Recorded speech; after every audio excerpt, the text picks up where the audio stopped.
Hey guys, welcome to episode 78 of The Green Life. Today's episode is full of amazing golden nuggets on a very relevant subject, which is glucose management. I'll be speaking to Lauren Plunkett, a returning guest here on the show, about this craze around glucose spikes. So I'm going to talk to Lauren, who is a registered dietitian, but also lives with type 1 diabetes. So she really understands glucose management, and she has to, but also educates people about it. So she's an expert in the field and works with people with diabetes, not just type 1. And of course, she's also the author of Type 1 Determination, and all of this is available on her website, so please check the show notes to have her check it out. If you haven't heard the first episode with her, it's episode 47, and we discussed her story, her journey, which honestly was amazing, and her work. So guys, if you are really interested in CGMs and glucose management and spikes and whatever, stay on for this episode because it's got so much to share. Now, before we get into it, I really want to give a big shout out to Namawell for the J2 juicer. You guys know I love my juicer. I have a discount code for you in the show notes. I don't make any money from this. It's just for your benefit to use the code. However, I am an affiliate of Dr. Robert Morse. So if you use the website link below in the show notes, you're helping the show with income. And I really appreciate that to cover all the costs. And of course, I really want to say that these herbs are amazing. The website is in the US, so it's for the US. If in Europe, we have different websites. I don't have codes with them, and I'm not an affiliate with them. But I'm happy to share with you if you want to get in touch and you need them in Europe. So yeah, I'm very excited about this. And of course, there is also the link to my website, my services, as well as the wonderful retreat that I have here in Portugal. It's a beautiful farm, and next year we are really opening our doors to beautiful healers and yoga teachers, breath teachers, meditation teachers. Whatever you do, if you want to have a retreat, get in touch with me because I'll be able to support. So guys, without further ado, let's get into this wonderful episode with my beautiful guest, Lauren Plunkett. Hi, Lauren. Thank you for coming back on The Green Life. How are you today? Hi, I'm so glad to be here. It's exciting to come back and talk about this super exciting topic. Absolutely. And no better person to talk about this but you. As I mentioned in the introduction, we are going to really go into a little bit of the pop culture around glucose management, because I feel like it's becoming, before it used to be a medical condition that everybody was just associating with diabetes, and now or just, the sugar management. And now it's like everybody wants to know what their sugar levels are. And the term biohacking is taking off, and everybody wants a monitor, so a CGM. And I really know that we share some very similar views on how all of this is going. So I really wanted to have you on to have this conversation. Now, for people that maybe didn't listen to you on episode 48 when you were here the first time, can we give them a really short summary of who you are and why you not only are an educated dietitian, but you have a kind of an angle that nobody can really compete with when it comes to diabetes? Yeah, to the listeners, I think what's important for you to know is that I have had type 1 diabetes for 30 years. I'm approaching my 30th year anniversary within the next couple of weeks here. Some time before Halloween is when I was diagnosed as a kid. Eventually I came into plant-based nutrition. It really helped me heal and create more purpose in my life. And after that, I became a dietitian and became a diabetes education specialist. So the motivating factor here was becoming plant-based. It really awakened something in me. It helped me heal, helped me learn a lot more about my body than I knew to begin with, even though I had been visiting with health professionals for so much of my life already. So I've had an education as a patient, and now I have the education as a professional. And also I've absorbed so many people's stories in glucose management, or in them tracking their own bodies and trying to make good decisions with them, that has helped me just become a bit more intuitive and in touch with what so many people are also dealing with. And it helps me bond with people also when I hear that, oh, me too. And we all had the same adventures or very similar adventures in diabetes. And from there, I also became an indoor cycling instructor. I've been speaking nationally quite a bit with diabetes professionals and trying to crack open conversations about healthy relationship with food, carbohydrates, positive language use, something I call optimistic coaching. And finding a love of exercise and food and using that to heal. That's kind of my practice in a nutshell. And I'm a little bit of a spitfire, outspoken type of person also because of my personal experiences. It's, you know, at a point in your life, you decide, if not me, then who? And it's time to start speaking up. Totally. Okay, brilliant. Thank you so much for that intro. It's fantastic. And I can vouch for your credentials, but also for the wonderful information you share, especially because your book, for example, Type 1 Personality, is it's so in detail about not just your experience, but the things that you learned. And I think it's written in a very positive way. So it gives people such a good, you know, way to look at your story and think, look, this is how you're not becoming a victim of circumstances, but you take control. And we can all do that. We can all either become victims or we can take control. And I think, you know, victimhood is easy. It's the easiest thing, but it definitely creates negativity, creates acidity in the body, in the mind, and ultimately in the spirit. And you just don't end up living your truth. And I think what you did that is wonderful is you had people that were advising you probably not correctly all the time and not knowing better. And you took it in your own hands. So your journey is so positive because you really just went from being a patient to someone that healed and heals. And so that's powerful. So I like to talk to you about, let's start with the CGM. So the continuous glucose monitors, which have become buzzwords together with biohacking and this obsession that people have with checking their glucose spikes, another buzzword. So let's start with what a glucose monitor is. Yeah, I know that we could talk about this all afternoon too because this topic is so hot. So continuous glucose monitor, I'm actually going to hold up a couple things here for people to see if they're just listening, but these are two really, really popular glucose monitors. So CGM is what we call these. We've got the Abbott. These are the two most recent products here, and I've used them both over the course of, I think, 7 or 8 years. I have worn a continuous glucose monitor continuously. So I have done quite a bit of self-study from this. You can imagine, you know, doing the finger stick test for 15 plus years of my life. I wanted these so bad. I mean, this was like in our wildest dreams growing up in the 90s and even the early 2000s of wanting to use these. And what they are is you can kind of see this picture here on this one. This is a transmitter that reads our glucose values. And you can see the little round one on the Abbott here. So this is inserted into the scan. I'm actually wearing this one in my arm. You can't see it, but it's right here. And these are approved to wear on the back of the arm, and the Dexcom's mostly approved for the stomach, but now I believe this is approved also for the back of the arm as well.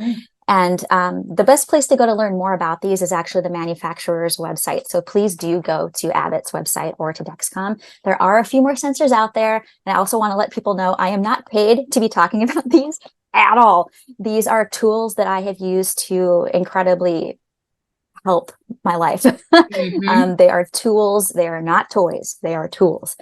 And so the value of these is that they are reading our glucose values within seconds, and we can check them on an app that this transmitter is communicating to our phone so that we get that reading.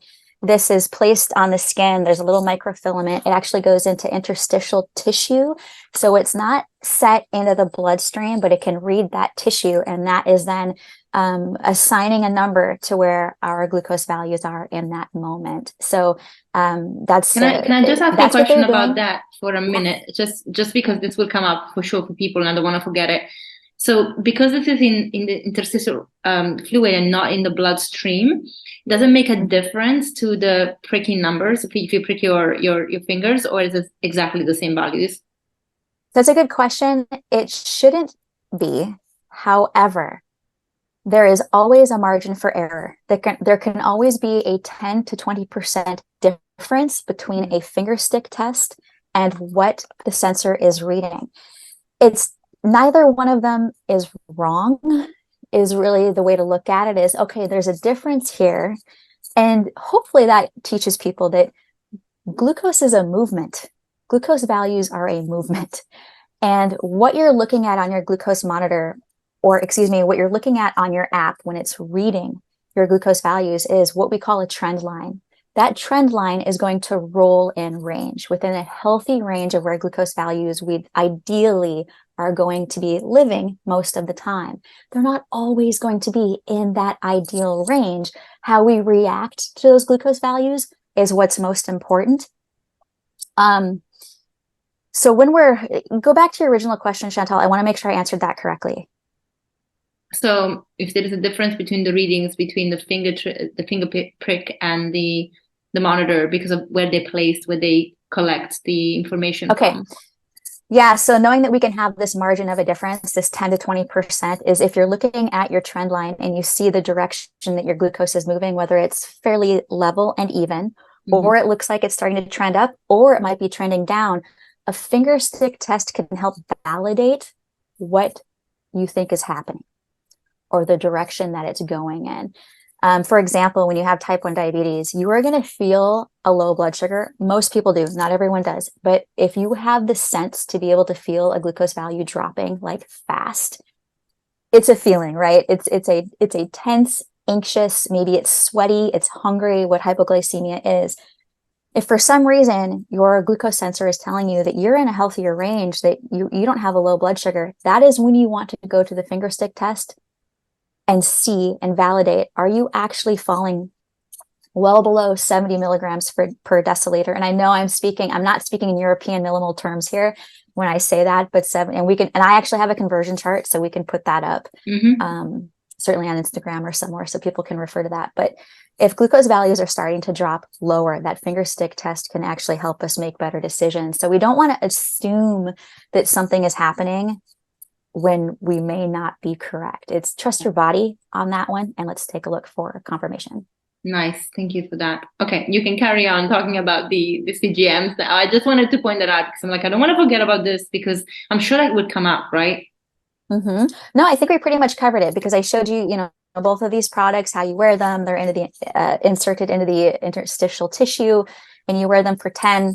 One of them's 10 days, one of them's 14 days. So you can get a lot of data from that. It's really an interesting self-study to wear a glucose monitor. And I say CGM or a sensor for people listening. The sensor is reading us through the CGM.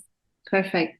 And so this is obviously being created for people with diabetes to track the blood glucose, especially with type 1, because, it can be dangerous, especially through the night, to have values drop. And this is such a great way for the app to actually wake you up if it goes below a certain amount. So not to go into a diabetes coma or diabetics coma, I don't know how they call it. I don't want to use the wrong language. And so it's great. It's a great invention, and I can see why you're excited about it. So why has it taken off for people that don't have metabolic disease, and now everybody has a monitor? Yeah, so there's a few ways to look at this. The sensors, yes, they are fantastic uses for prevention, for the safety of someone that has diabetes. I think there are parents that could definitely speak to how much more comfortable they feel being able to actually, there's a remote monitoring feature to this, so parents can watch to see how their kids are doing at school all day, right? It's this fabulous tool. You can have, kids at college, you can have parents watching there. There's ways that we have safety nets now that we didn't have for a really long time because of cell phones and glucose monitoring and all this remote work. And then really in the beginning with the development of the technology, athletes were wearing this. Athletes with type 1 diabetes were wearing these sensors. And those athletes are actually, I had mentioned them in my book, those are the athletes that really motivated me to start taking my physical health more seriously and giving me hope and the realization that I could be athletic. And I was always kind of afraid of that. So for athletes with type 1 diabetes to be using these sensors is the overuse of the term game changers is definitely a thing. Right, but this truly was a game changer. It was a life changer It was an effort changer. It was now knowing how hard you could go for how long. You're looking at endurance, you're looking at timing, duration, and what is happening to your body in those moments where someone with diabetes can make much smarter decisions with their nutrition and their timing and their insulin values. So incredible, right? Incredible. This was a long time ago. This was in the early, like 2005, 6, 7, that this was going on. So you can imagine, even like today, not everyone with type 1 diabetes or even type 2 diabetes has access to being able to use these sensors, and they should, because they deserve them because of what can come of this knowledge. So if we're looking at a timeline here, and I'm just going to kind of speed this up, that if we've got people with diabetes, and I mean, any of them that can get this, we're looking at doctors writing prescriptions. If someone is trying to prevent prediabetes and they can get on a sensor, fabulous. If they're paying out of pocket and they're watching their glucose values and making wise decisions, fantastic. I've worked with people with type 2 on sensors, and I love introducing plant-based nutrition to people with type 2 who are wearing sensors because of what they see and how quickly they see it. It is magic. And the third thing is, athletes. So fast forwarding, if we're looking at today, we know what sensors can do for people with diabetes. So of course, the wheels are turning in the minds of people thinking, what could this do for people who don't have diabetes, who are athletes? And there you have it. That's where there was this taking off of what can happen here, because professional athletes are looking for an edge. And if the tricky part for them is figuring out their nutrition timing, a glucose monitor can certainly help with that. And I've been on record as saying that athletes without diabetes want to know exactly what people with diabetes already know about their glucose values. And right now, that's exactly what's happening, particularly in Europe, where it's really taken off. There's so many people out there that run marathons and that are cyclists and are endurance athletes. So if you've got 1 million people following someone who won the Boston Marathon and they trained with a sensor, guess how many people are going to want that product? Yeah, many. Everybody wants a wearable. Yeah, the tech has picked up like crazy. And the way I want to end that question is just to say that no matter what device you put on your body, whether it's on the wrist or it's inserted into your tissue, it will not do the work for you. You still have to train hard. You still have to do the work. You still have to make really smart decisions about your body. So what are you really trying to achieve with this sensor? Is that a question for me? It's kind of a rhetorical, question, right? Like, what is someone really trying to achieve? Yeah, what are they trying to do? Exactly. What doesn't do the work for you. No. Yeah. So, well, the thing is that I'm afraid that people that don't have diabetes using these CGMs in a way recreationally, I'm gonna say, for lack of a better word, are going to get a little bit into things like orthorexia, because now everything they eat that spikes their blood sugar is going to be bad, right? Like it's being labeled as bad. The spikes are bad. The spikes are bad. And so people are like, okay, I'm not going to eat this. I'm only going to eat that. I am going to avoid carbohydrates. I'm going to avoid grains. I'm going to just, eat leafy greens, and even the fruit becomes a problem. Like there is something we're going to talk about later. So I think the problem is that people that are athletes would have access to a nutritionist that will look at the data. So maybe they can actually use that data to achieve the perfect training time together with the eating time. So when is the best time for you to eat so that you actually get the best out of your meal for performance? That makes a lot of sense to me. But for the normal person that really doesn't know anything about nutrition and doesn't have a coach and just looks at numbers going up and down, I think the risk of having this very distorted relationship with food is real. So now that this is taken off, and even your average Joe is wearing one, what would you say to somebody that is just looking at the apps and looking at data and then looking online for reference instead? Like, and I'm talking about on social media, to looking at influencers, not looking at data from like science journals or actually doctors. No, they're just looking at influencers to see what they say is the right glucose specs and what they, trends and what they should do. What's the danger here? And also how important it is for people, especially if they are not they don't have metabolic issues, to work with a nutritionist or dietitian? Mm-hmm. It's such a great question. It's such an important question. The first way I want to answer this is that so much great research has gone into understanding blood glucose. Many, many years of it. That's on one side of this page here. On the other side is the athletes that have been studied who actually have type 1 diabetes. There's not a lot of research out there. If you are in that world and immersed into it like I am as a super fan, you know quite a bit of that research. You've looked at it, you know who's writing those papers, who the leaders are in driving this knowledge, what they're studying and what they're learning from it. One big thing they're learning from it is that athletes a lot of the times are under fueling, which means that they need more carbohydrates and calories when they're training, not less. Those intelligent minds in sports physiology, particularly for people with type 1 diabetes, they are not on social media trying to prove to everyone how smart they are. They're not doing that. They don't have to. And a lot of them are really, really introverted. Also, I've been fortunate to meet many of these idols of mine in the last couple of years. And the first thing I say is thank you so much for your work. This paper really changed some of the things that I've learned for my own body. And so that I can talk to people and other athletes, not just athletes, but people with type 1 diabetes about safe exercise going forward, just because of what you have done in this paper. So this exists, and this research is incredibly important, and there's no toying with that. You know, it's information that needs to be cited. And if people are considering themselves experts because they wear a glucose monitor for a couple of weeks and they have something to say about their own bodies, congratulations for what you've learned about your own system. Yeah. But don't presume to know anything about somebody else's glucose values, because it's not just nutrition that affects our glucose. And that trend line, the goal has never been flat without movement.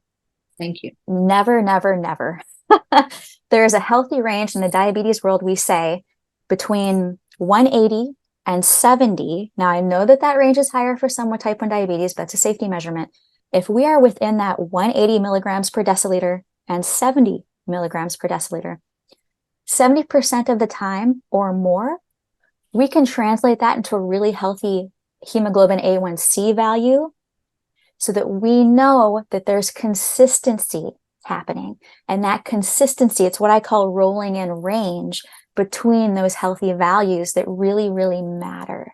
And that's how we can work with foods and the rate of absorption. And there's so many things to look at. And also what people without diabetes, people who make insulin, need to also realize is that when there's a wonky day or a moment in time where you can see that your trend line is just going up and you're just like, what am I eating? It's the food. Everything's wrong.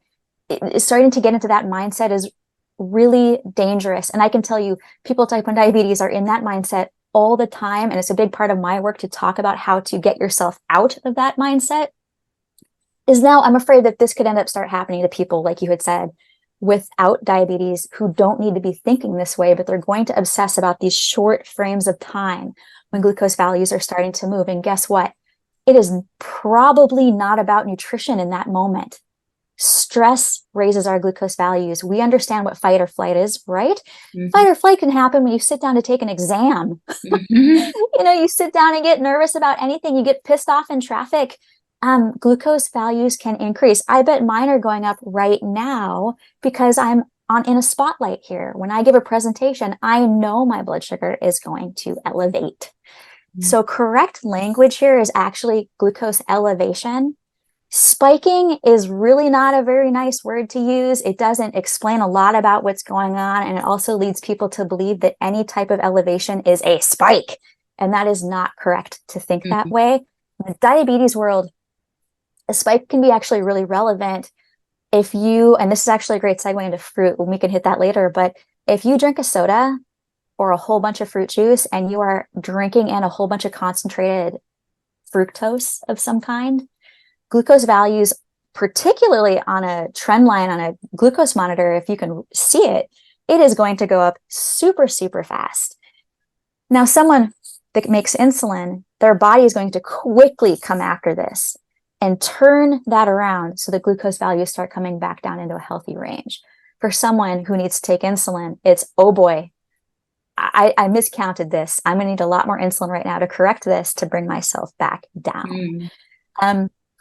In the greater world of this like panic of, using the word spiking and glucose values, is this doesn't immediately kill somebody with type 1 diabetes. So I hope that people without diabetes realize that if your glucose elevates at all, it's not going to kill you. We're looking at this healthy range. And also, glucose moves a lot with athletes. They're seeing this. And some of them are actually finding that they're more comfortable and they get higher performance out of glucose values that are actually a little bit higher than what they'd normally be. It's having glucose available and on board in that moment. This is why athletes have to eat while they're performing. They need that glucose for immediate use. So clearly we could go off in a million different directions as to how to answer that question, but certainly I hope people are kind of taking away that flat line trend, that is not the goal. It's never been the goal. Please don't do that to yourself. And it takes professionals in the diabetes world to redirect that thinking. They're some of the only people that have been trained in this. There's just not enough training going on. And like you said, high level athletes, they're going to have coaches, they're going to have people looking at, tracking their sleep, their body temperature. There's so much that goes into that management. That's why if all of a sudden they're like, how do we get that 5% edge? Of course, you're going to try to get a glucose monitor on the fastest cyclists on the planet. This is, really incredible, great, fun, nerdy stuff to read about for someone like me. And I can look at this information and say, wow, like, how could this help someone learn more about their body? That's really the right way to look at it, is what am I learning here? And do I have someone to ask questions to? I didn't understand this overnight. I've spent 30 years doing this. And my glucose sensor can still take me for a ride. It can give me a wrong value and I overreact and something happens and I go, okay, whoops, I didn't react the way that I probably could have on a better day. So, I mean, that's diabetes for you. And you mentioned the range to look at that is normal for someone with diabetes. It's 180, 70, lowest. What's the right healthy range for people without metabolic disease to look at when they have a meal? It's actually not easy to answer that question. There can be a bit of a range there where someone feels comfortable, certainly. A1C values where you are under the prediabetes category, if someone is, and by the way, A1C is this test of over 3 to 4 months for anyone listening. And that's why that consistency is important. If you are curious about your glucose values, and you can go to a general practitioner, your primary care doctor, whoever, and say, I really like to understand where my A1C values are because of my family history, for example. I do really encourage people to be forward about that and be forward in your 20s, even in your 30s. Don't wait to get sick. Or curiosity is a good thing, and that's just preventive health. So go out and ask to find out what your A1C values are. Under 5.6, 5.7 is where someone is in that healthy glucose range over time. So we wouldn't be looking at diabetes there. But doctors may see someone approaching those values, like in that 5.4, 5.3 even range, and say, we want to think about this for the future, just because you do have type 2 diabetes in your family history. The next question to ask is, what's your nutrition like? I don't think that happens very often in primary care when we're talking about preventive health, right?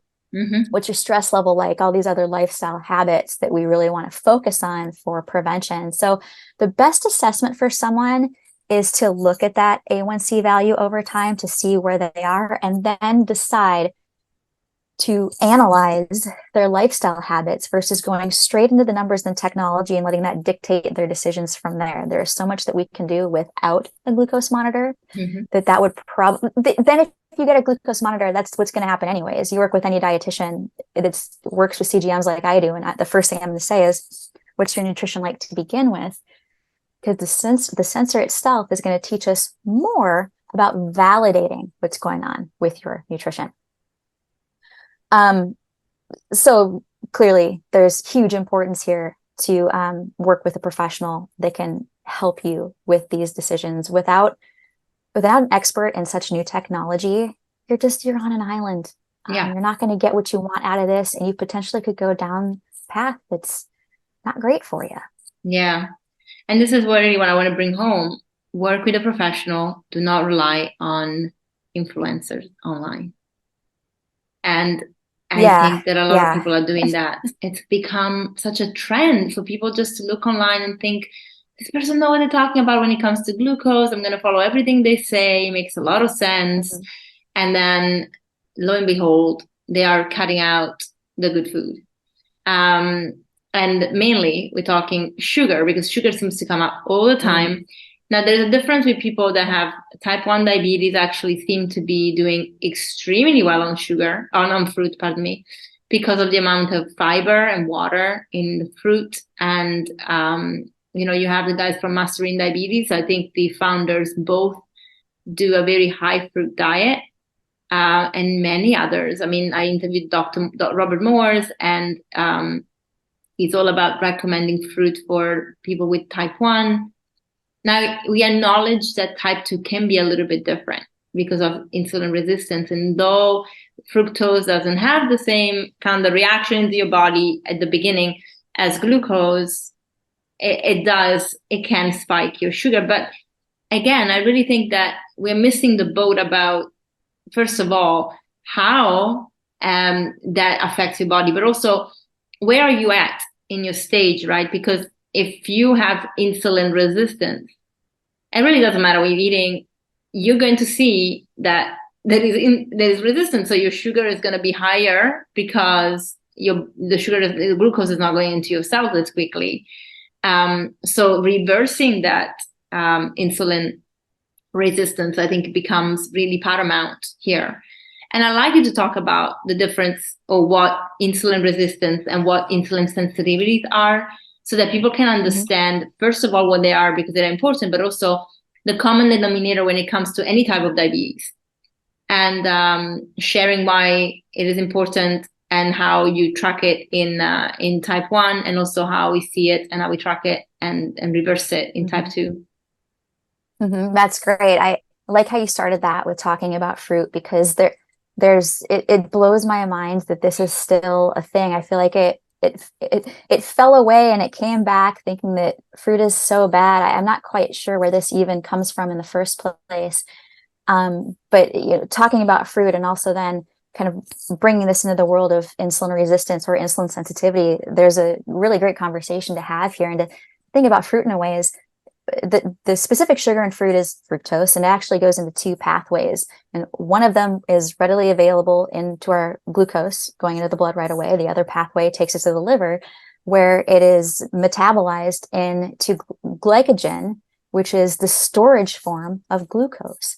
The concentration of fructose, like in syrup, sodas, lots of fruit juice, the word I'm really using here is the high concentration. There can be so much of that sugar in a 4-ounce portion, particularly if we're looking at a syrup. If that hits the body, there's this overwhelm going on and this accumulation in the liver. This can actually raise triglycerides. So if someone's triglycerides are high and they're on a plant-based diet primarily, the next question is, do you like candy? Mm-hmm. Are you doing candy? Are you still doing sodas? Are you doing fruit juices? And if someone said, wow, well, I'm drinking orange juice and I do have 3 cups a day, and I also do kind of crave candy sometimes, and you end up having a greater conversation about, you're not wrong, but this is overwhelming your system a little bit. And so let's scale back here and get into the natural fruit itself, because that natural fruit is going to give you a whole bunch more when it comes to nutrients. Like you said, fiber, water, phytonutrients. It's going to help the body fight off disease and inflammation and things that are uncomfortable. So that's the beauty of fruit, these high nutrient value foods. But we aren't looking at it from that perspective oftentimes. We're looking at it from but fruit's all sugar, right? Versus the type of sugar matters. What that fruit is doing in your body matters. What it's offering and what it's delivering, it's not the same as cakes, cookies, candies, pastries. And that's also the filling in of the conversation between, there's high fiber carbohydrates that work for the body, And there's simple sugars that are added sugars that are not natural sugars that are not so great for the body. And by the way, if anyone wants to look up the nutritional content of a donut or like chips, like Doritos, your good old Western horrible nutrient poor stuff, you're going to see that half of that food is fat anyways. So calling it a carbohydrate isn't fair. I am very happy you brought it up. I'm so happy you brought it up, because my next question was like, okay, but when we are looking at managing diabetes, and in both camps, type 1 and type 2, to make sure that you obviously don't use as much insulin when you don't inject as much insulin, you want to be conservative with insulin. The fat is very important. So, for example, in the Mastering Diabetes, I'm going to mention them only because I'm familiar with them, because I actually use them to reverse my type 2. But the amount of fats you want to have per day is 15 grams. And of course, we're talking mostly unsaturated fats, zero oils. And so it's very, very low in comparison. And it's a very high carbohydrate diet, because in fact, you're right. With every junk food, people are like, those are carbs, Doritos or whatever. But most stuff in there is fat. So it doesn't do the carbohydrates any justice. In fact, it really puts us into a place where people are confused about what the new macronutrients are to begin with.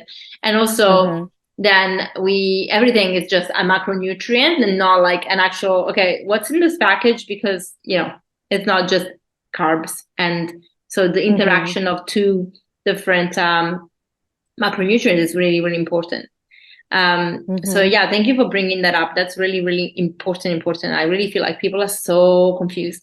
So if we can go back to the insulin resistance and sensitivity issues and making people understand the difference between the two and what they mean and what to look for to do it. Yeah, ending with the topic of just fats is exactly where we want to begin, with bringing this into the world of insulin resistance. And also just to say, foods that we might call junk, as I'm quote unquote as junk, is there's still space here to be able to enjoy some foods that you might consider that way without bringing any shame into your world. And that's another area to discuss also, is knowing that there's a lot of foods to eat out there, and it is really challenging to try to not eat any fats, or to try to not eat, to put rules on yourself like this. So this can perpetuate the problem, even, is starting to think about food as good, bad, yes, no, junk, good, language. That's really what you brought up here, is the language use of foods and the proper use of explaining what a macronutrient is, that there's 3 of them. What are they doing? That is so important. So when we're looking at fat, what we know, and what we've actually known for about 100 years, there's research going back, there's incredible research. It was the year that insulin was discovered and began administered in 1921, 22. Like in 1922, there was a fantastic researcher that decided that they were going to look at carbohydrate values. And some of this research led into understanding that fat, in the accumulation of it in our muscle cell, is what's actually causing that resistance, so that insulin is not doing its job efficiently. So then what happens is signal, a whole bunch of enzymes, all these reactions start to happen, and the pancreas starts putting out way more insulin. But it doesn't really help things. We're still resistant. Eventually that insulin makes its way into the cell. But now we've got what we would call hyperinsulinemia, way too much insulin happening. It's hard on the body to produce all of that insulin with kind of nowhere to go. It's trying to do a job, but it can't. I also want to make sure people realize that insulin is a hormone. It's not bad. Insulin is vital. It is not a bad thing. Please do not feel bad about injecting insulin, people type 1. Please do not feel bad about that. It is necessary. Let's get you what you need when it comes to the doses that are going to help you. And then we look at lifestyle opportunities to help the body work more efficiently. That's exactly how we then reverse the resistance. And that's the language I use most of the time, is reverse the resistance. It helps people to understand what's actually happening in the body. If we do things with our nutrition and our movement as a tool to reverse the resistance in our body, we can have proof of such a thing when we look at our glucose values. That's exactly the proper use, or I should say, the most effective use particular in diabetes, of using a glucose sensor is because we see it happening, and it helps us make smarter decisions with deprescribing, backing off the medications, lowering insulin needs as fast as possible, that so someone isn't in a hypoglycemic state all the time, particularly if they went high fiber, which is exactly what helps to reverse some of that resistance. When the fiber goes up, those fats tend to come down. When fiber goes up, the animal protein tends to go down. So that's where we see change really happening. Insulin resistance can also worsen in a highly stressful environment. There's research from, post World War II that shows us that people that grew up with food scarcity, that have a really this thing called allostatic load, where they've constantly been stressed, constantly feel anxious, this hardship on metabolism, that can cause insulin resistance. So there's always this mental therapeutic component to easing that resistance in our body, which just goes to show it's never just about food. It's never just about, if we look at our glucose values and we're using a CGM, it is not just about nutrition. There is more to this. This is holistic presence of healing our body. So really, insulin resistance, we reverse it with lifestyle, healthy thinking, mindset, emotional, all of this is connected, and we become more insulin sensitive in the process of doing that. Totally. Thank you for sharing that.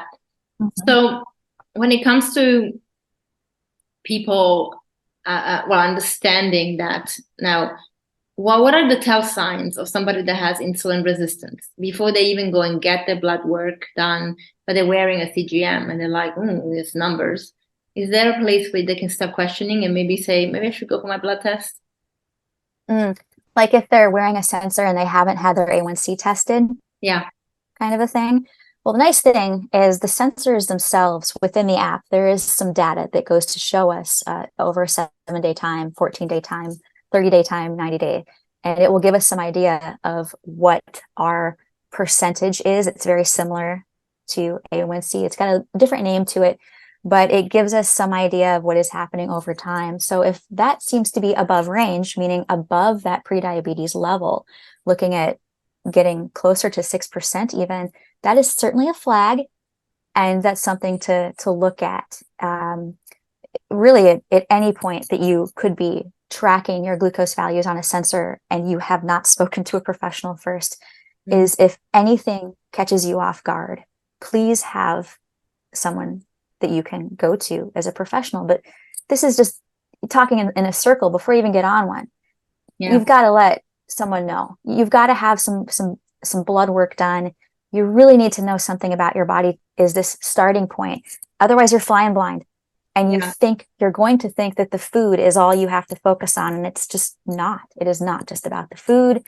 And if you see something that scares you, I just can imagine someone feeling so absolutely frightened from having incorrect values that it could be a sensor error. That happens too. Yeah. So you've got to have some education. Yeah, the sensors can have an error. It can be just a random thing, but you need to be able to call the manufacturer and ask for help. And the manufacturer, tech support is probably going to ask you, are you working with a professional on this? So you can see, please, folks, don't fly blind with a tool like this. It's not a toy. It gives you vital information, but you got to have someone to work with. Yeah. And unfortunately, a lot of people are flying blind. So they're looking at these ranges and they're like, this is not good and that's not good. And they just don't understand their bodies. So when it comes to the spike in a healthy metabolic body, and I'm gonna say the rolling wave up. Yeah. But I'm gonna call it spike only because that's what they call it, right? So people are obsessed with the spike. And how normal is it for the blood to go up after a meal? And how long should it take for the blood to reverse back? And also, how long should it take to go up? And what kind of range? Well, I mean, you mentioned before the range depends. It's very personal, but depending on what's going on and so on. But once it goes to the top, how long should it take to come down? I love this question because it's so interesting to see the difference between someone that doesn't make any insulin like me and someone that does make insulin like you, or, the majority of the population that does make insulin, because my body doesn't counter-regulate situations that your body does. And like a low blood sugar, or if your blood sugar is going up, your body's going to say, "Oh, insulin, let's get after this." And your body reacts very quickly. So someone that makes insulin, the body is going to correct that elevation or that spike. The body is going to swoop in, or I should say insulin is going to swoop in and correct that really quickly. It can overcorrect it sometimes, particularly in the case of drinking something like soda.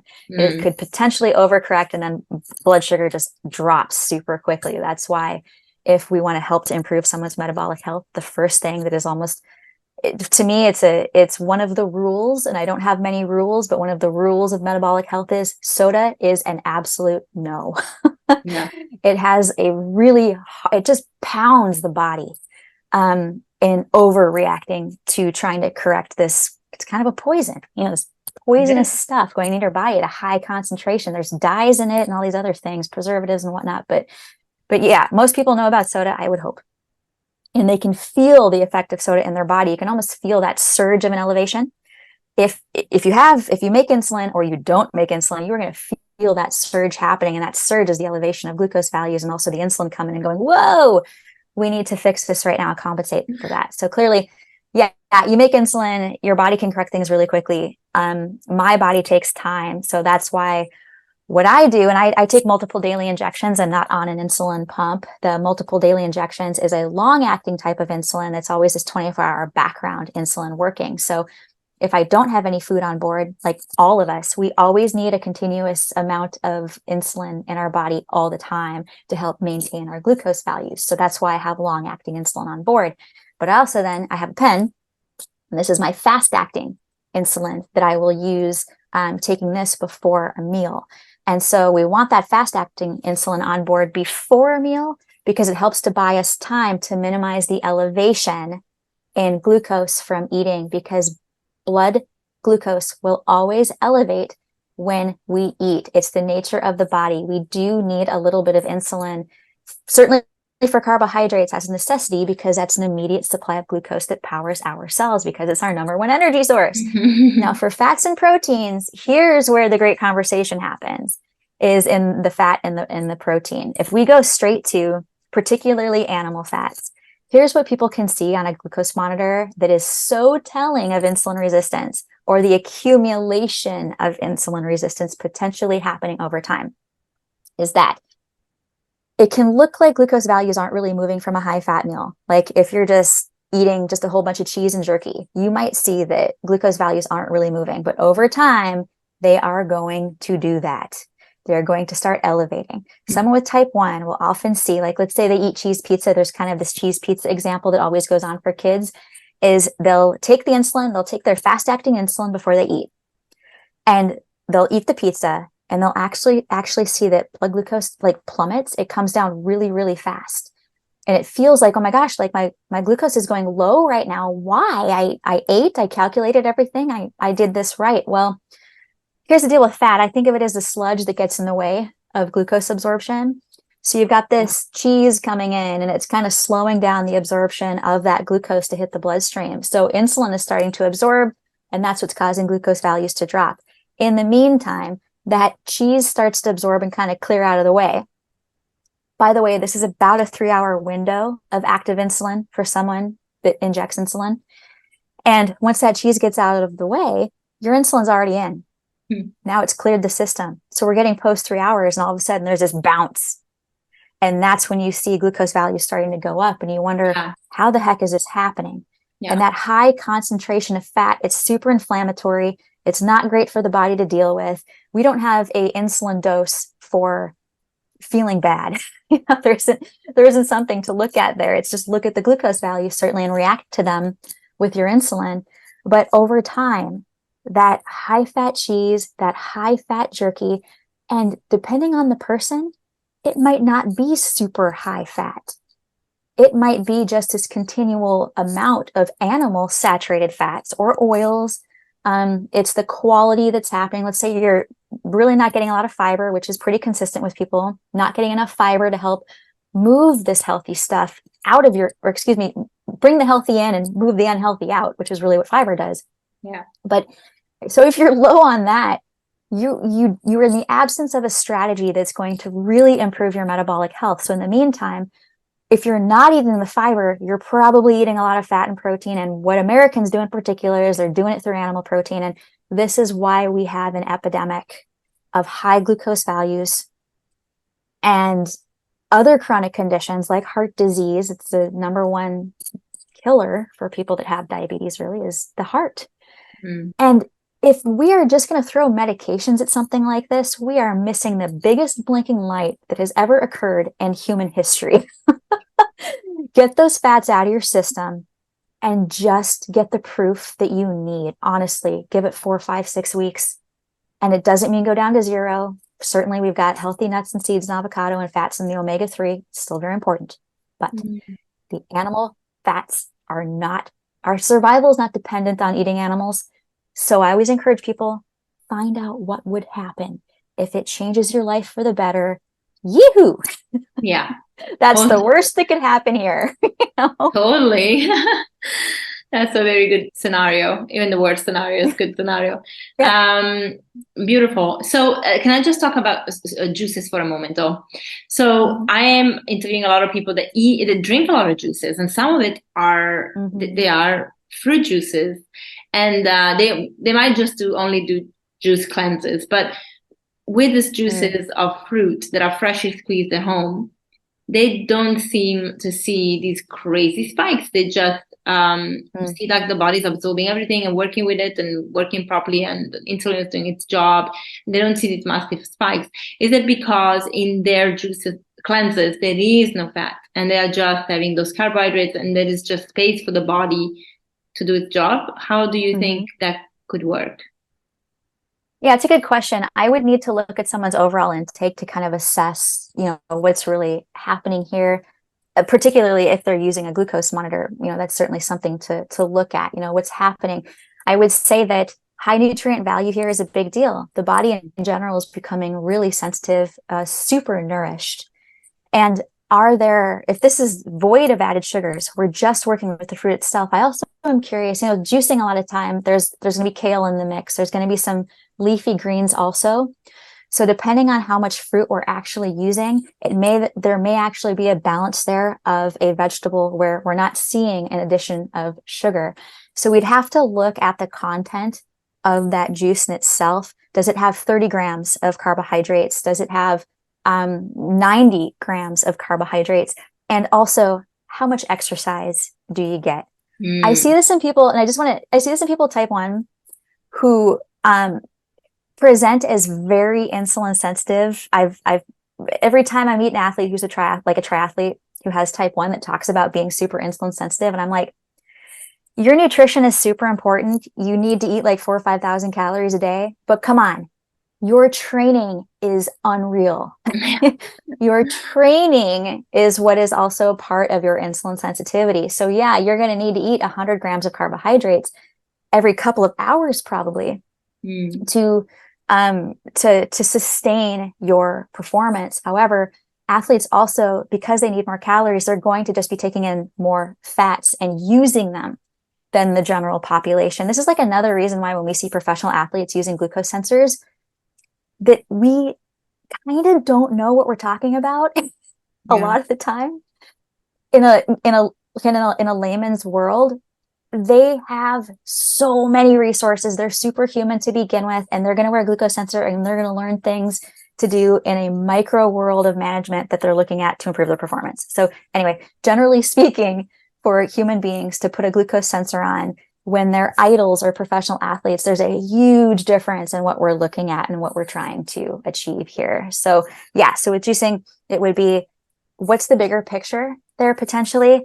And what else is going on that is probably assisting their body to become more sensitive, where that high nutrient value juice is just making it better. It's just helping them to repair and recover. Yeah. And I asked this question because there was an influencer that shared that the body doesn't know the difference between a can of Coke and an apple juice. And maybe when on the front of sugar, that is true. But what the body, what the Coke does to your body versus what the apple juice does to your body.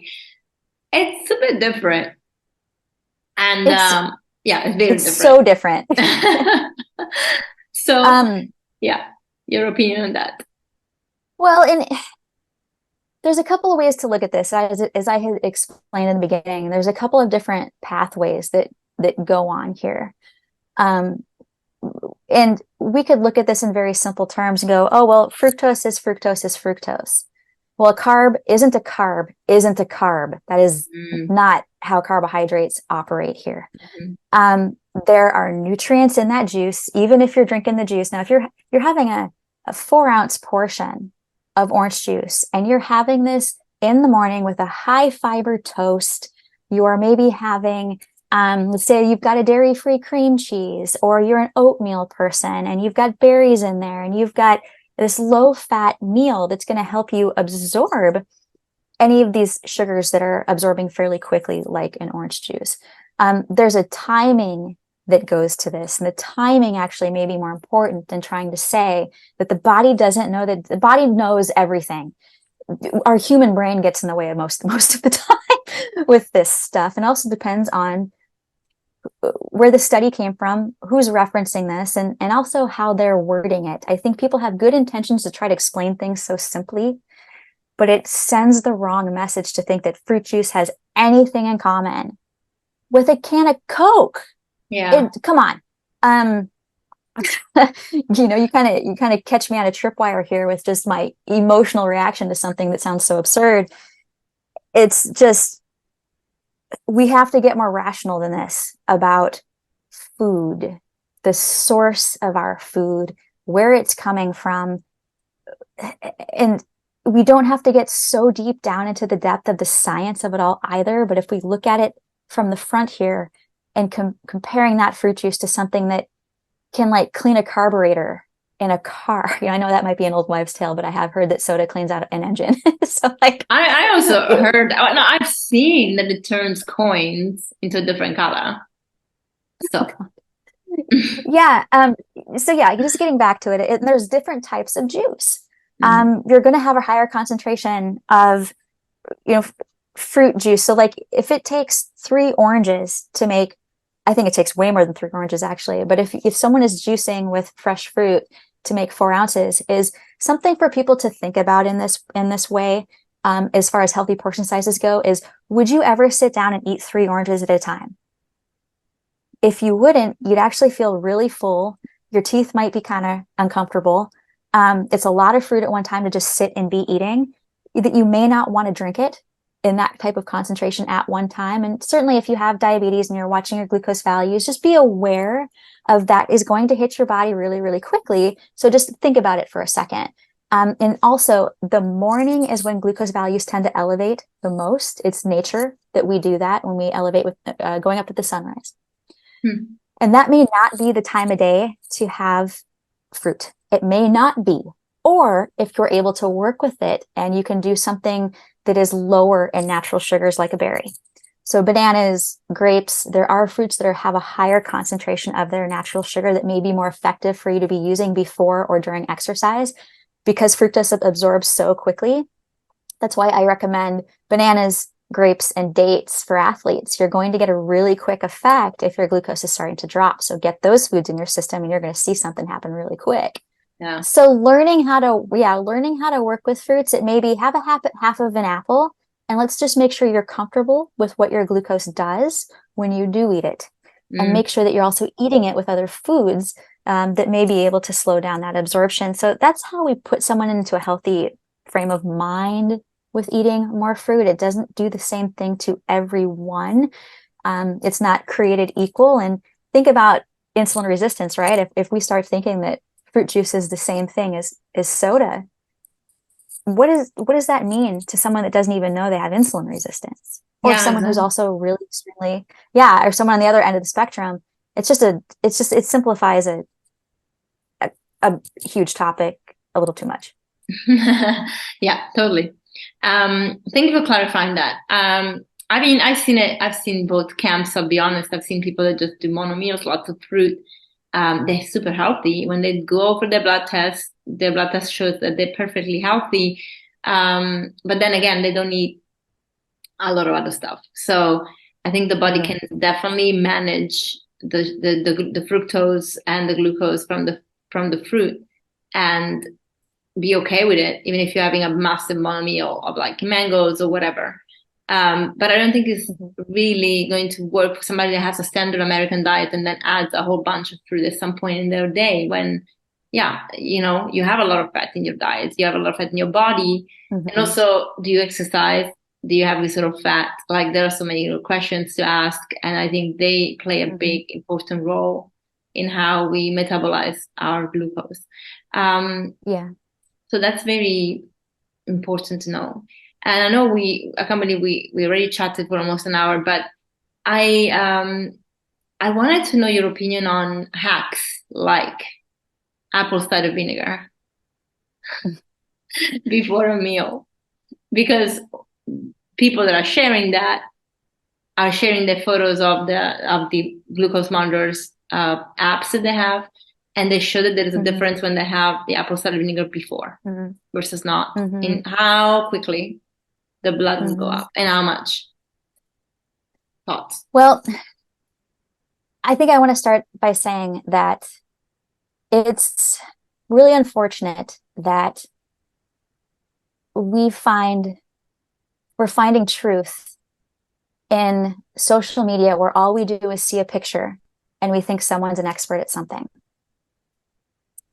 I think what Instagram is doing, how I feel about Instagram these days, is I feel kind of a sadness for people who are reaching out to be seen. I think that Instagram is becoming this example of something to show how disconnected we are as humans, how we're lacking connection, how we are trying to do anything we possibly can to get attention or to try to be viewed as knowing something that no one else does. Look at what I did and look how good it was for me, and you should do it too. And what we don't realize is how powerful that can actually be in a damaging way. If people are following someone on social media and they feel motivated and they feel good about who they are, there are people that are great at that. That's lovely and wonderful. But to try to influence someone's health by a single experience that you have without being able to cite or reference where that's coming from, no one has time for that. They'd rather just look at the picture and go with it. But there's going to be conflicting there's a huge conflict about coconut oil. There's conflicting research about oils in general and about apple cider vinegar. Now, what I would hope that people would first wonder is, wow, good for you, honey. Like, great that this is working out for you, but you don't know anything about me. And I don't know what you did the last 24 hours to show your before and after picture. We never know what's behind the camera and what's really going on. This is why reliable sources are so incredibly important, and proof of them. Not trying to look for this quote unquote hack. We don't have to there's no such thing as biohacking. A hack is a fake thing. What we can do with our human bodies is to learn and to understand them and make good decisions because of what we're learning. That's not a hack. Wearing a glucose monitor isn't a hack. It's a lifesaver for people with diabetes. Wearing a monitor that tracks our sleep, it's not a hack. That's what we learn about our actual bodies so that we can react and make good decisions. So I wish this term biohack would just hack itself away. It doesn't tell us anything. It's just another term for people to fall for. Oh, I can fake this, or I can talk my body into doing a thing. Really, our goals here are to learn more about our bodies, how they work, so that we can make good decisions because of that. As I had started this off by saying, you can't not do the work. Yeah.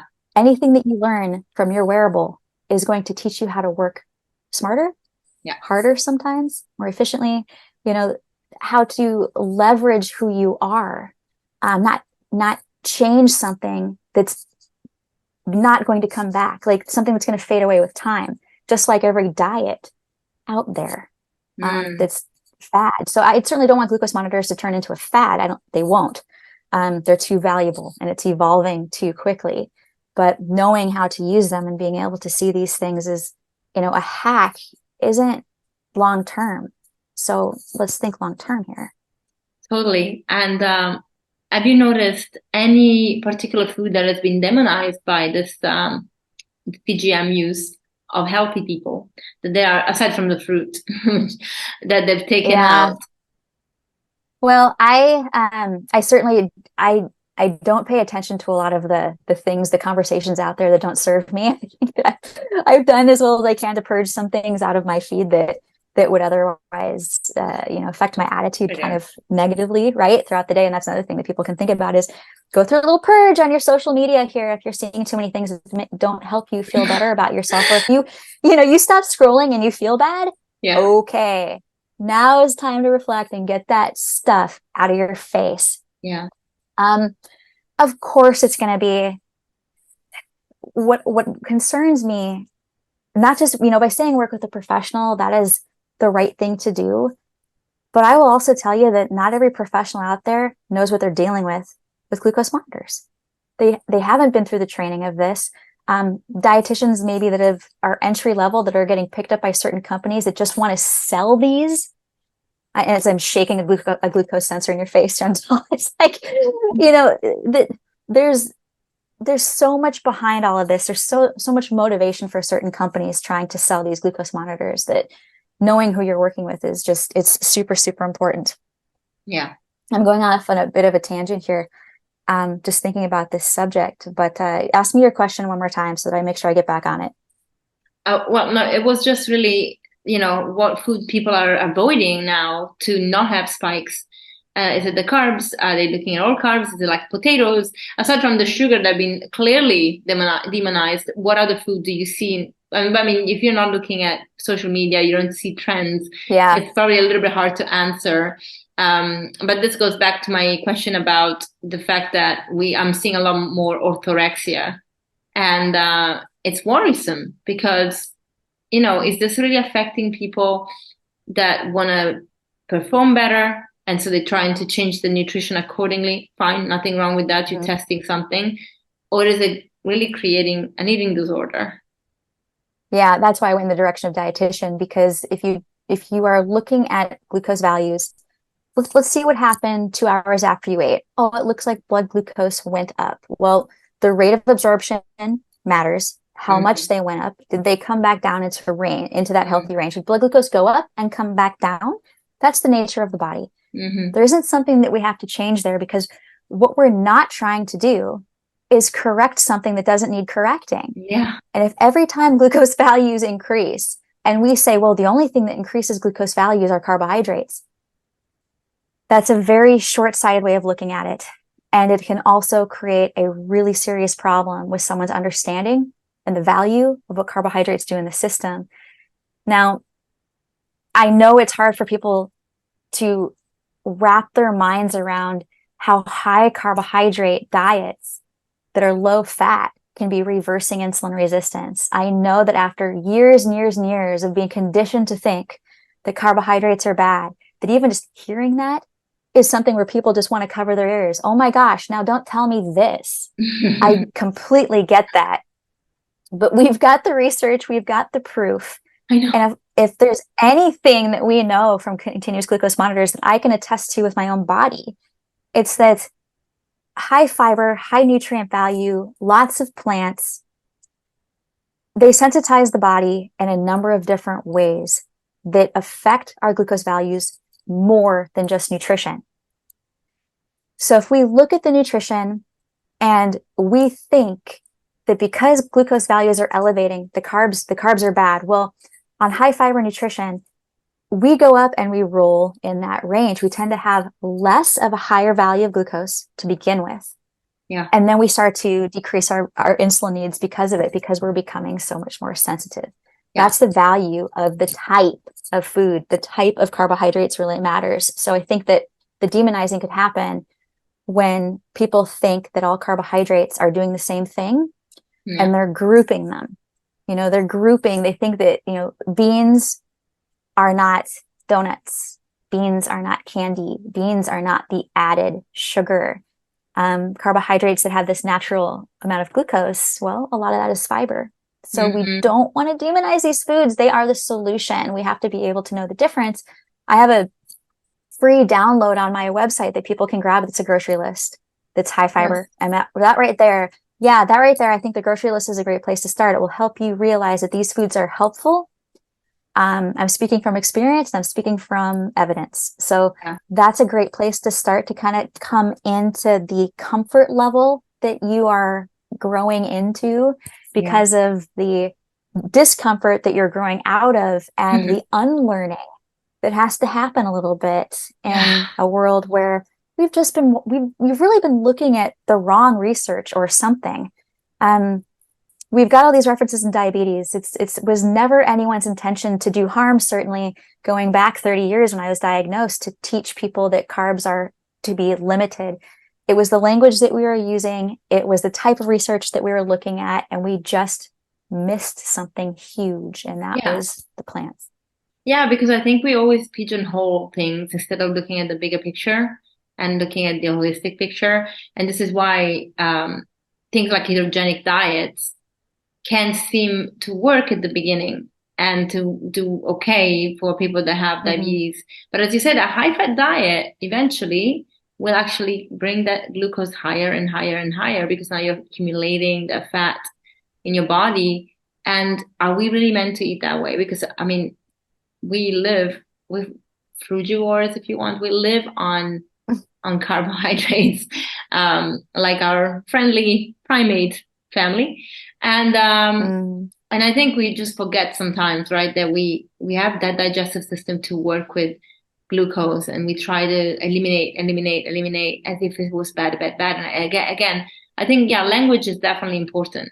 Now, earlier I mentioned junk, and I mean, to be honest with you, because I know how I give myself type 2 diabetes, I definitely value some things and I see them as junk.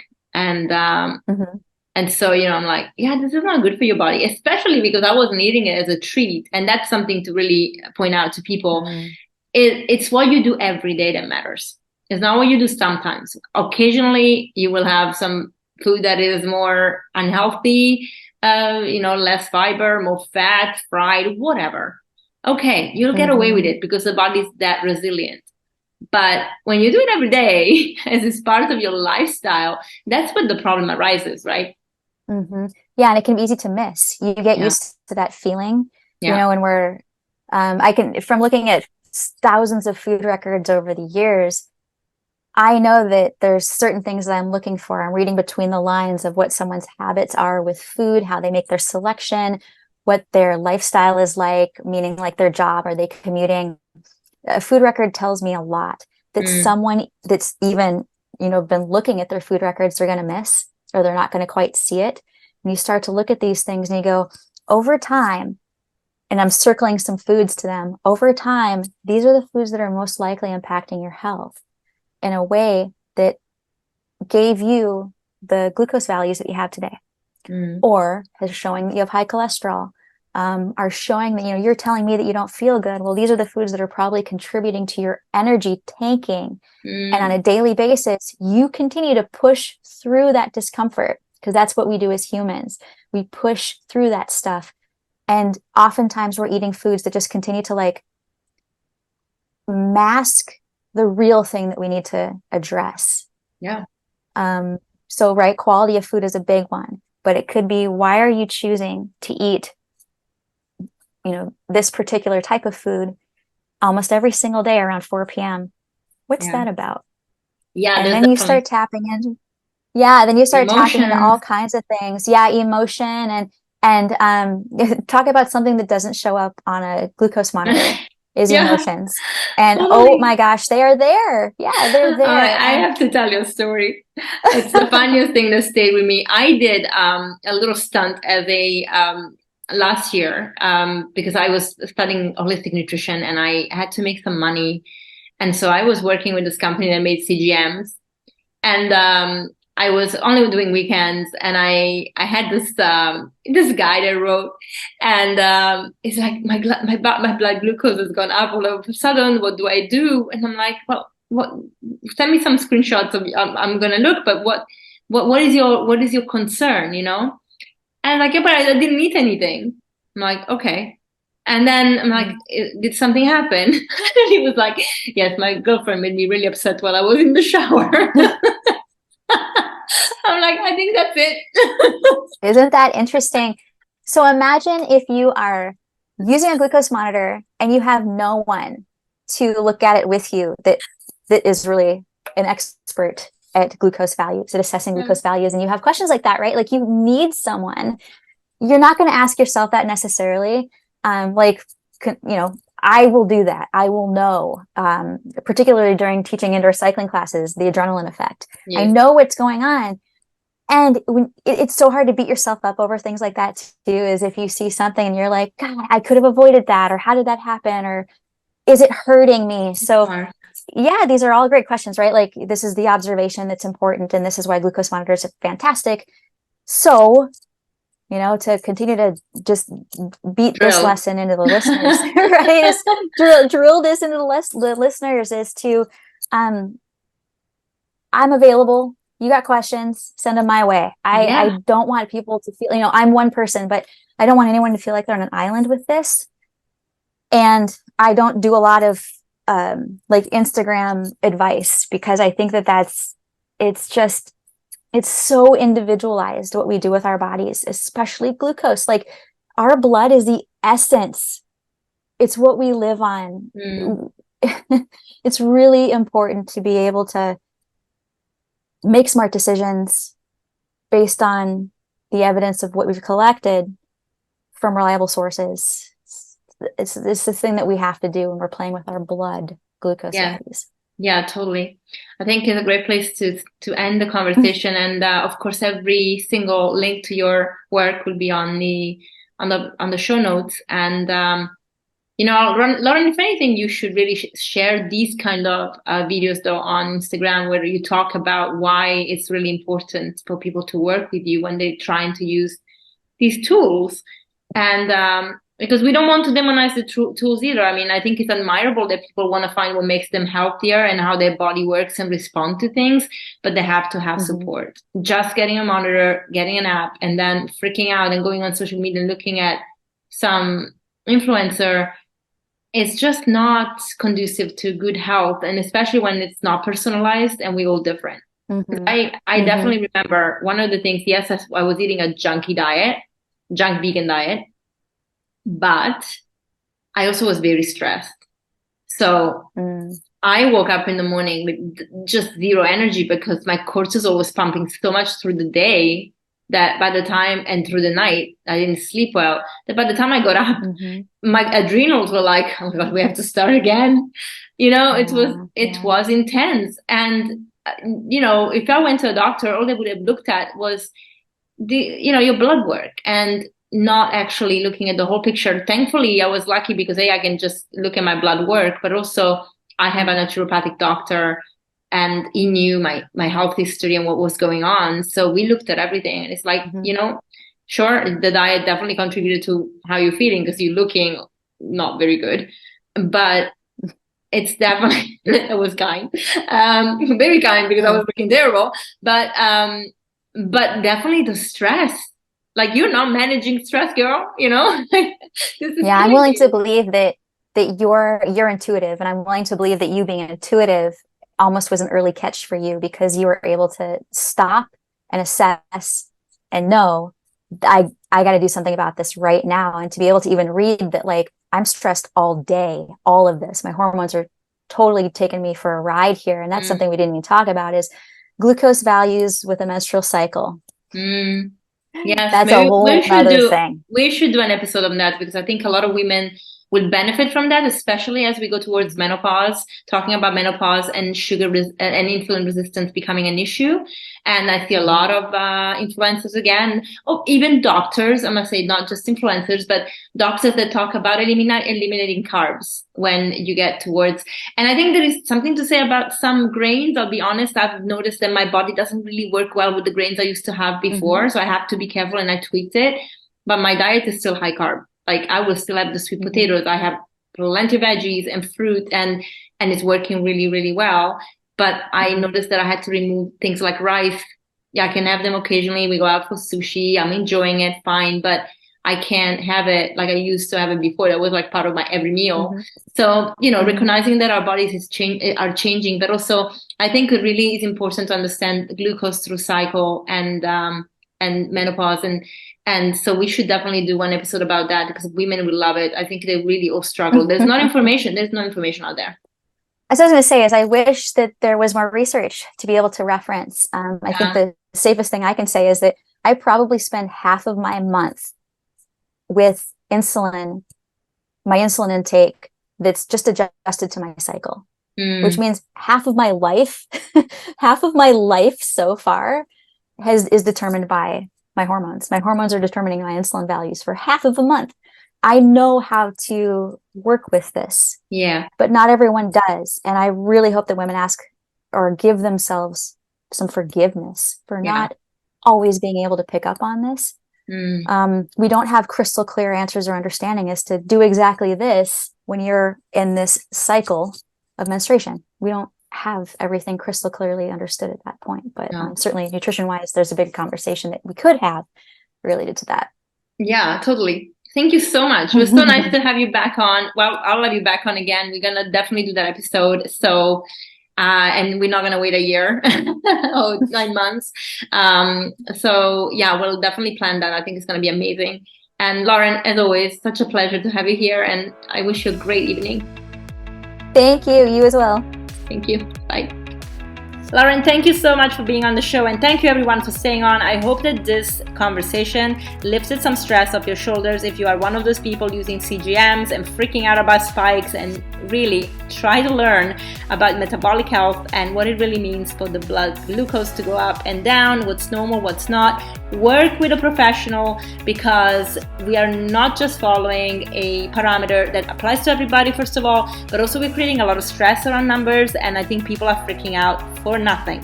So I would really suggest working with someone like Lauren. And again, if you want to get in touch with her and learn more about her, in the show notes you will have all the links to her website, social media. Get in touch with her. She's wonderful. And of course, until next time, if you like the show, if you like the episode, please do rate it, share it, and give us feedback so we can keep on growing. And I'll see you next time. Bye.